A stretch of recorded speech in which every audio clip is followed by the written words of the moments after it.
ഹേ guys, ഒരു കമ്പനിയുടെ face എന്ന് പറയുന്നത് അതിന്റെ ലോഗോയാണ്. പക്ഷെ നിങ്ങൾ ചിന്തിച്ചിട്ടുണ്ടോ നല്ല ലോഗോയുടെ പിറകിലുള്ള സ്റ്റോറി എന്താണെന്ന്? ഒരു നല്ല ലോഗോ ബ്രാൻഡിനെ പ്രൊഫഷണലായി കാണിക്കുകയും ഓർമ്മിക്കാൻ എളുപ്പമാക്കുകയും ചെയ്യും. അതിന്റെ കളറ്, ഷേപ്പ്, ടൈപ്പ് ഒക്കെ കൂടി ഒരു കസ്റ്റമറിനെ മനസ്സിൽ ആ ബ്രാൻഡ് സൃഷ്ടിക്കും. നമ്മുടെ ബ്രാൻഡിന് ആവശ്യമായ ലോഗോ നമ്മൾ ചൂസ് ചെയ്യുമ്പോൾ കറക്റ്റ് ആയിട്ടുള്ള ലോഗോ തന്നെ ചൂസ് ചെയ്യണം. എന്ത് ലോഗോ വേണ്ടതെന്ന് തിരഞ്ഞെടുക്കാൻ നിങ്ങളുടെ ബ്രാൻഡിന്റെ വ്യക്തിത്വം മനസ്സിലാക്കണം. ഫൺ ആണോ, ബോൾഡ് ആണോ, മിനിമൽ ആണോ, അതോ ലക്ഷറിയസ് ആയിട്ടുള്ള ബ്രാൻഡാണോ എന്നുള്ളത് നിങ്ങൾ ആദ്യം ചൂസ് ചെയ്യണം. നിങ്ങളുടെ ടാർഗറ്റ് ഓഡിയൻസ് ആരാണെന്ന് നിങ്ങൾ തീരുമാനിക്കും. ഈ ചോദ്യങ്ങൾക്കുള്ള ഉത്തരം കിട്ടിയാൽ നല്ലൊരു ലോഗോ ഡിസൈൻ ചെയ്യാൻ നിങ്ങൾക്ക് പറ്റും.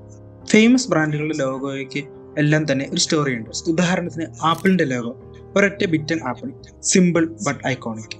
നൈക്കിന്റെ ടെക് ഷേപ്പ്, സ്പീഡ്, മോഷൻ. ഫെഡെക്സിന്റെ ലോഗോ കാണുമ്പോൾ നിങ്ങൾക്ക് ഈ ആരോ ശ്രദ്ധിക്കുന്നുണ്ടോ? ഇതൊക്കെയാണ് ഹിഡൻ ഐഡിയാസ് എന്ന് പറയുന്നത്. ഒരു ലോഗോ എന്ന് പറയുന്നത് ചെറിയൊരു സിമ്പിൾ ആയിരിക്കാം, പക്ഷെ അതിന് പുറകിൽ വലിയൊരു സ്റ്റോറി ഉണ്ട്. നിങ്ങളുടെ ബ്രാൻഡിനും അത് വേണമെങ്കിൽ ലോഗോ തിരഞ്ഞെടുക്കുമ്പോൾ അതിന്റെ സോളിനെ കുറിച്ചും ചിന്തിക്കണം. എന്തൊക്കെ തരം ലോഗോസ് ആണ് ഉള്ളതെന്ന് നമുക്ക് അടുത്ത വീഡിയോ നോക്കാം. ഫോളോ ചെയ്തിട്ടില്ലെങ്കിൽ തീർച്ചയായും ഫോളോ ചെയ്യുക. അപ്പോൾ ബൈ ഗൈസ്.